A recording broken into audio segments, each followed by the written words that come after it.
In this video segment, we're going to be talking about your anchor. And again, the anchor is the part of the cast where the tip of the line hits the water to anchor the rest of the line so that it can load the rod. If we don't have an anchor, once again, we cannot load the rod. So what I really want to talk about though, and most people I think know what an anchor is already if they've watched a lot of spey casting. What I want to talk about is what's called what I call reading your anchor. And what reading your anchor is by looking at what your anchor is doing, it'll determine what you're doing with your rod and how you're stroking the rod.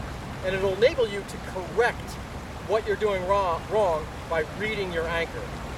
So I'm going to go through some different scenarios and show you what these different stroke paths are doing to your anchor and how to help this correct your cast.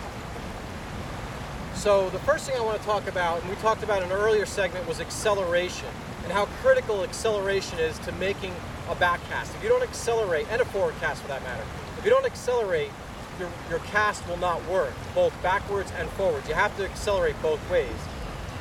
One way of identifying that you're not accelerating is by having a low anchor. What I mean by a low anchor is, let's talk about first where your anchor should be. Okay, in this case, I'm casting this direction. So I always look at 90 degrees off my casting shoulder. In this case, I'm casting off my right side. So here's my target. That's 12 o'clock or 0 degrees. Here's 90 degrees or 3 o'clock. I want my anchor to be just out in front of that or in line with that, somewhere out in this vicinity. If I were to cast this way, my anchor would be here, just out in front of 90 here. If I'm going to cast this way towards the camera, okay, my anchor is now going to be here, just out in front of me here.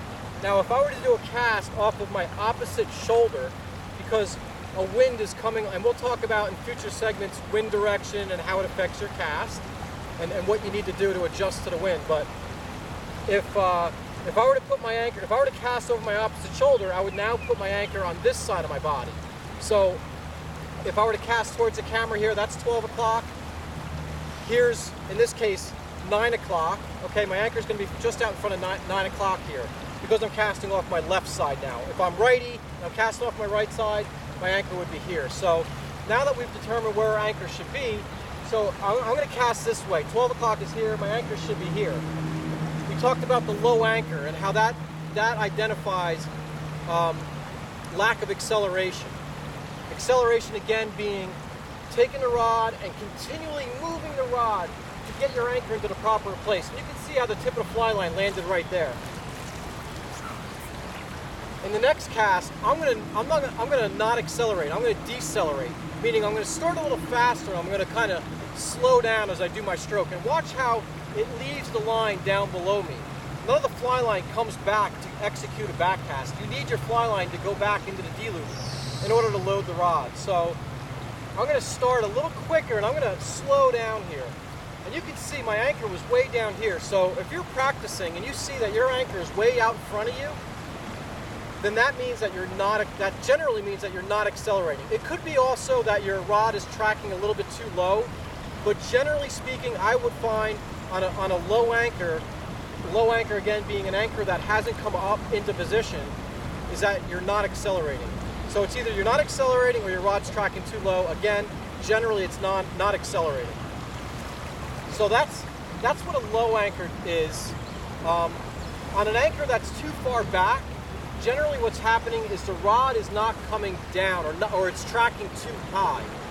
Okay, in a switch cast, I'm doing a lift first and then I'm bringing the rod down off to my side. So I'm bringing the rod up, I'm bringing the rod down, I'm accelerating, and you can see the anchor comes right into position. Now if I keep my rod tip at the same height as my lift, you can see the anchor goes back. It goes too far back.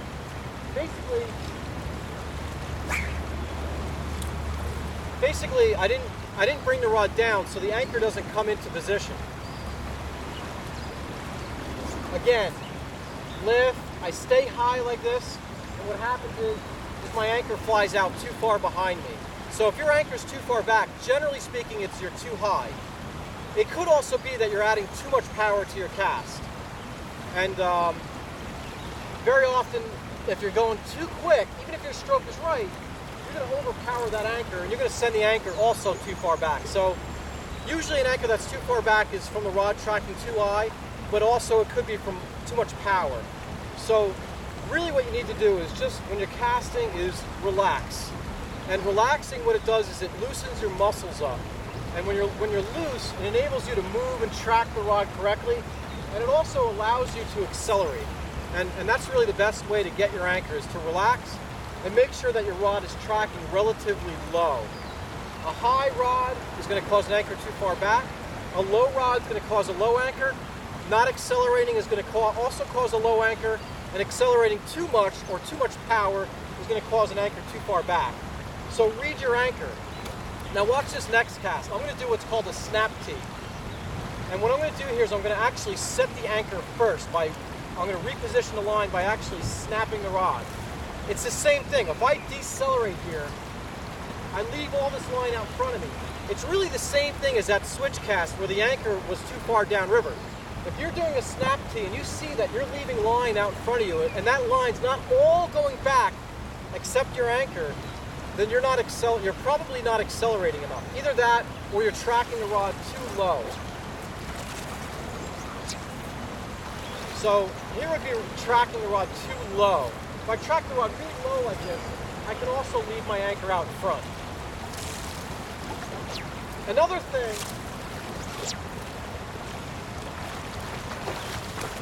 excuse me while I unhook my line here.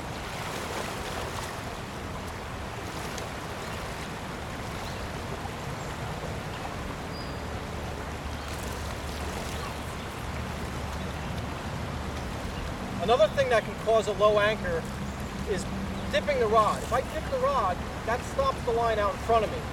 So a good anchor, you're going to sweep the rod around level, accelerate, stop, cast it out.